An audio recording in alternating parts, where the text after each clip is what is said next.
যদি বড় গরু জব দিয়া যদি পেটের একটু গোস্ত বাড়াই দি এত হইবে না? না হইবে না। কি কথা বলছিস যে বেনমাজি যদি কোরবানি দেয় হে কোরবানি হইবে না। কি আছে সবচেয়ে বড় গরু কয়টা আছে? কয়টা? দুইটা। আচ্ছা ঠিক আছে, দুইটার মধ্যে একটা চয়েস করে রাখা, লালটা। হ্যাঁ আমি এখন যাইতেছি। বাড়ি গেলাম যা কাকু তাড়াতাড়ি আয়। ঠিক আছে, একটা গাড়ি একটা ট্রাক থাকবে, ট্রাক আনবো গরু। ঠিক আছে কাকু, হ্যাঁ আড়াতে যামু হ্যাঁ। সমস্যা তো এই জায়গায়। কি সমস্যা? আর ওই যে ফোনটা রাখ। হ্যাঁ আর ওই যে মতলিব আছে না, আমার নামে তো সমালোচনা করে একসের। মতলিব বিয়া? কোন মতলিব বিয়া? আরে কাকু মতলিব পেয়ে আছেন না? আর ওই হাত করবো মতলিব পেয়া। এই মতলিব বিয়া যে আমার নামে সমালোচনা করে, মতলিবের বাপের জিজ্ঞে নেই তো আমার টাইম নেই। তা মতলিবের দাম কি কমু কথা বোঝো না? তুই ল বাজারে ল, আগে গরু কিনি এইবার মতলিবের লাগে বুঝ কর মনে কথা বোঝো না? আমার সোজা কথা ল। এই যে মতলিব পেয়ে যে আমের পিছনে পেয়ে যে সমালোচনা করে, আমার পাল্লু তোলা জানি কোন সময় গরম হয়ে যায় বুঝছেন?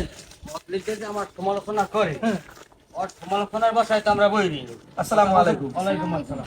এই মতলিব বিয়া তোর লইই তো আলোচনা করছিলাম, বেশি গুণ গুণ সালাম দেওয়া কিন্তু চোরের লক্ষণ।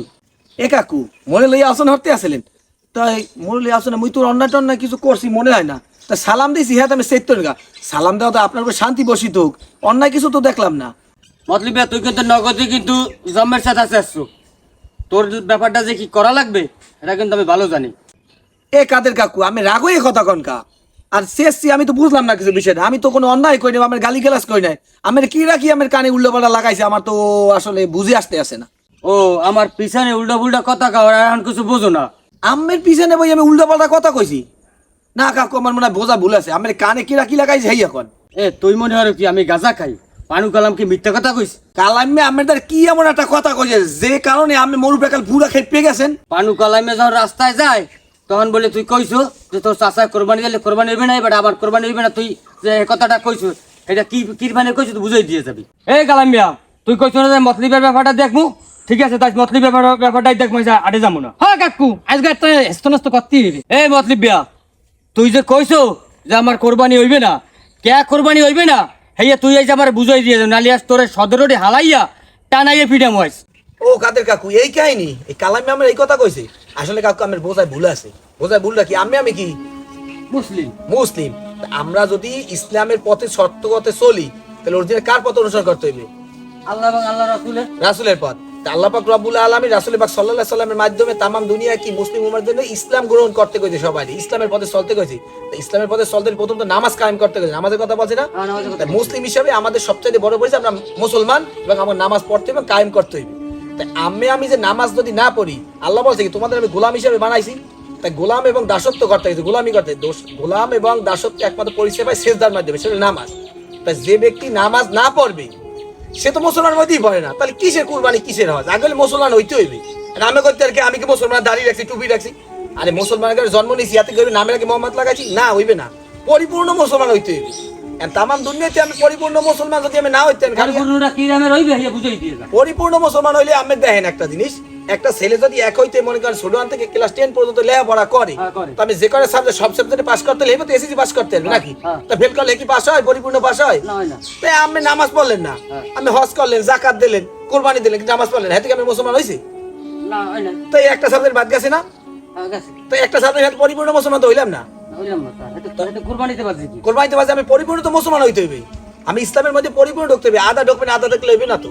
আমি তো একটা কথা কর, দুই পায়ে গাঙ্গে যদি দুই নৌকাতে পাড়া দাও হেলে কোনো কথা হইবে না, এক পক্ষে যাইতে হইবে। আমি যদি মুসলমানের পক্ষে যাইতে হয় আমি পরিপূর্ণ মুসলমান হইতে হইবে, পরিপূর্ণ ইসলাম হইতে হবে।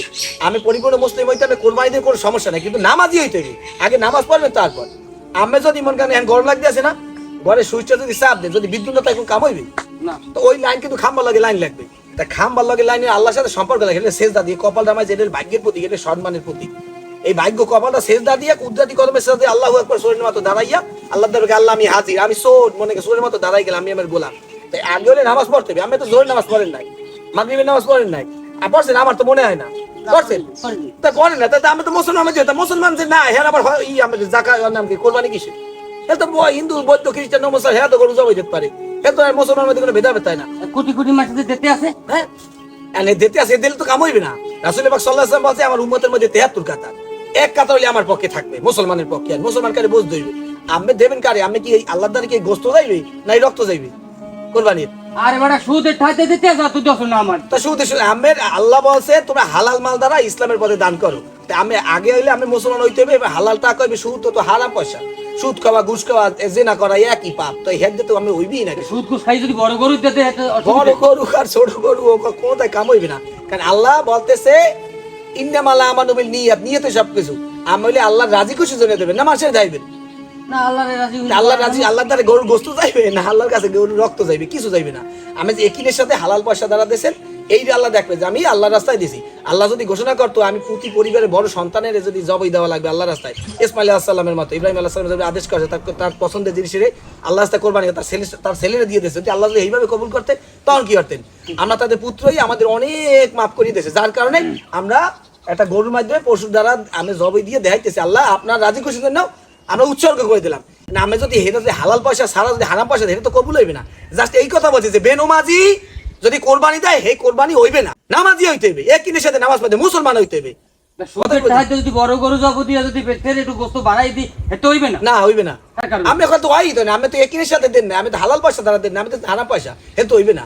এই কথাটা আমি বুঝাইছি, যার কারণে ও আমি উল্টা পাল্টা বলছি, উল্টা ফাল লাগে না ও, এখানেও মানে হালাল আর হারাম আছে। অবশ্যই আছে। মতলব যে কাকু- কালামের কথা শুনি আমার কাছে মাথা নষ্ট হয়ে যায়। হ্যাঁ। আর তুই যে কথা কইছু যে হালাল পয়সা ছাড়া কোরবানি হইবে না, না। নামাজ রোজা যে না করবে কোরবানি হইবে না, হ্যাঁ। এইটা যদি এইভাবে কথাটা যদি কইছো, ওইভাবে যদি কালামে আমার বুঝাই কইতে, আমি হেলে তোর উপরে আর মাথা নষ্ট আমার হইতে না।